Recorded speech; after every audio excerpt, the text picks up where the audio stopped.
Mutual funds के बारे में तो सुना ही होगा। एक बार सोचो that you invested in fixed deposit for 2 years, जो कि आपको करेंटली रफली पे करेगा 7%। तो सिमिलरली डेट म्यूचुअल फंड्स का भी current interest rate is 7%। With debt mutual funds, you have the potential to make not just 1, 2 or 3, but up to 5% extra.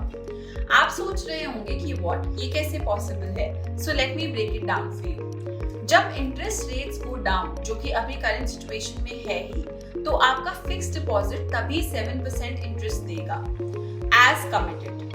पर डेट म्यूचुअल फंड्स में you not only get the 7%, पर जब interest rates go down तो the bonds in which debt mutual funds have invested increase in value.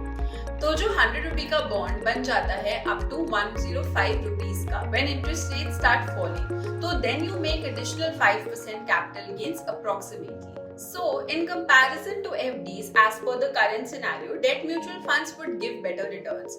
What do you think? Please tell us in the comment section below. Thank you.